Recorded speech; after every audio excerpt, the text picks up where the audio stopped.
जय माता दी मित्रों, आपका स्वागत है मेरे चैनल वास्तु लाइफ में। और मैं आचार्य नित्यानंद आपका स्वागत करता हूं। आपको बताऊंगा घर के पूजा स्थल में नहीं होनी चाहिए ये 9 मूर्तियां, नहीं तो हो सकते हैं आप बर्बाद। मित्रों, मैं आपको बताने जा रहा हूं कि घर के जो पूजा स्थल होता है, पूजा घर होता है, वहां पर ये 9 मूर्तियां यदि आपने रख रखी है तो आज ही इनको हटा दीजिएगा।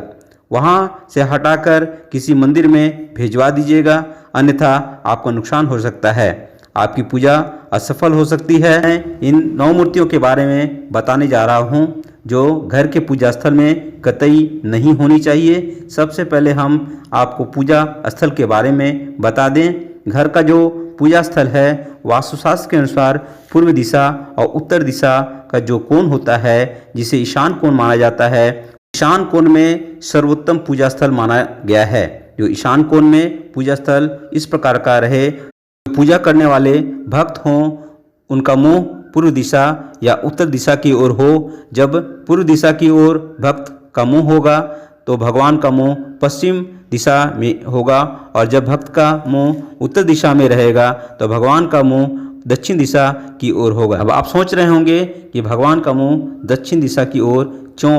भगवान तो 10 दिशाओं के स्वामी होते हैं, इसलिए आप पूजा स्थल सर्वोत्तम स्थान में निर्मित करें और उसमें इन 9 मूर्तियों को नहीं रखना चाहिए। यदि आपके पूजा स्थल में ये 9 मूर्तियां हैं तो आप जितनी जल्द हो हटा दें, क्योंकि पूजा घर सकारात्मक ऊर्जा का स्रोत होता है और वहाँ सकारात्मक ऊर्जा व्यक्ति को प्राप्त होती है, और उस ऊर्जा को लेकर जब व्यक्ति अपने काम में लगता है तो उनको सफलता अवश्य मिलती है। और पूजा घर में इन देवताओं की मूर्ति बिल्कुल नहीं रखनी चाहिए। इन देवताओं की मूर्ति रखने से आपको क्या क्या हानि हो सकती है, आज मैं आपको ये भी बताएंगे। तो पहली मूर्ति है शनिदेव की। शनिदेव को ऐसे तो सर्वोच्च ब्रह्मांड के न्यायाधीश माने जाते हैं, लेकिन शनिदेव को अपनी पत्नी के द्वारा शाप मिला हुआ है, उनकी दृष्टि श्रापित है। पत्नी ने उनको श्राप दिया है कि जिसके ऊपर भी आपकी दृष्टि पड़ेगी उसका विनाश हो जाएगा। इसलिए यदि शनिदेव की मूर्ति आप अपने पूजा स्थल पर रखे हुए हैं तो उनकी दृष्टि आपके ऊपर या आपके परिवार के ऊपर पड़ेगा तो उससे आपके परिवार की हानि हो सकती है। यदि आप शनिदेव की मूर्ति अपने पूजा स्थल में रख रखी है तो आज ही उन्हें ससमान शनि मंदिर में रख दीजिएगा। दूसरी मूर्ति है नटराज की मूर्ति। नटराज का अर्थ होता है तांडव नृत्य।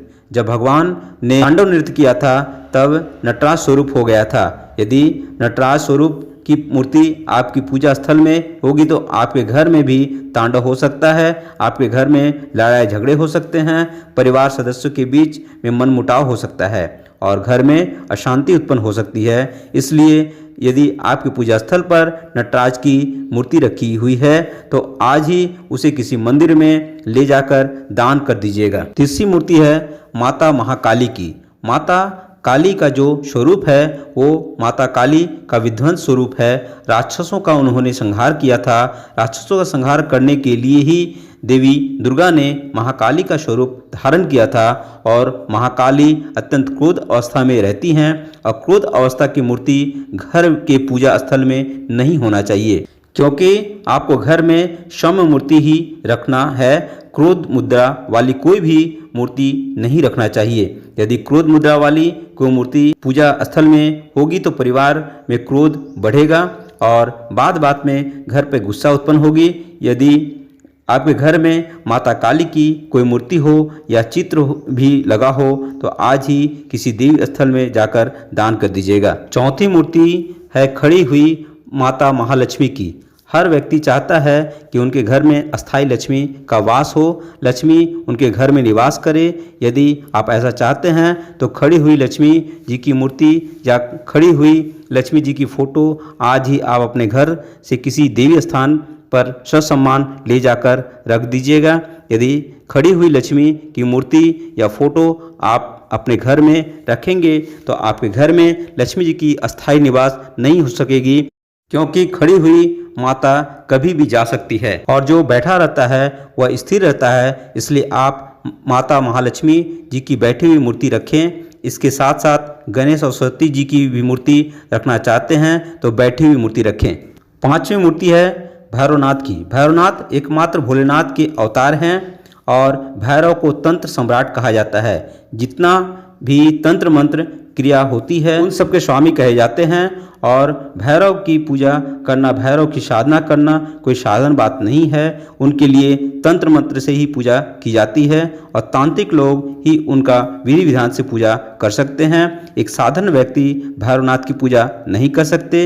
इसलिए यदि आपके घर में पूजा स्थल पर भैरवनाथ की मूर्ति रखी हुई है तो आज ही उसे ससम्मान किसी मंदिर में रख दें। इसके बाद छठी मूर्ति आती है राहु और केतु की। राहु और केतु दोनों विध्वंसक माना जाता है, इसलिए राहु और केतु की मूर्ति आप अलग से घर पे नहीं रखना चाहिए। यदि नवग्रह यंत्र की स्थापना की है और उसके अंदर राहु और केतु की आकृति आती है तो उससे कोई दोष नहीं होता, लेकिन अकेले राहु और केतु की मूर्ति पूजा स्थल में नहीं रखनी चाहिए। यदि आपके घर में राहु और केतु की मूर्ति रखी हुई है तो उसे जितनी जल्द हो किसी पूजा स्थल में ले जाकर रख दें। और सातवीं मूर्ति है शिवलिंग की। शिवलिंग की पूजा घर में की जा सकती है, इसमें कोई दोष नहीं है, लेकिन अंगूठे के बराबर के शिवलिंग की पूजा का विधान है। इनसे बड़े शिवलिंग की पूजा का विधान देव मंदिर में ही किया जाता है। इसलिए आप देख लीजिए आपके घर में कहीं अंगूठे से बड़े शिवलिंग तो नहीं है। यदि अंगूठे से बड़े हो तो आप उनको मंदिर में ससम्मान पहुंचा दीजिएगा और घर में भी आपको एक शिवलिंग ही रखना चाहिए, एक से अधिक नहीं रखना चाहिए। आठवां मूर्ति है गणपति की मूर्ति। दाहिनी सूंड वाली गणपति का पूजन देवस्थल में यानी मंदिरों में स्थापित की जाती है। घर पर सिर्फ बाएं सूंड वाली गणपति का ही पूजन करना शुभ माना जाता है। यदि आपके घर में दाहिनी सूंड वाली गणपति का मूर्ति या फोटो रखी हुई हो तो आप उसे किसी पूजा स्थल में पहुंचा दें ताकि आपके घर में सुख और समृद्धि बनी रहे।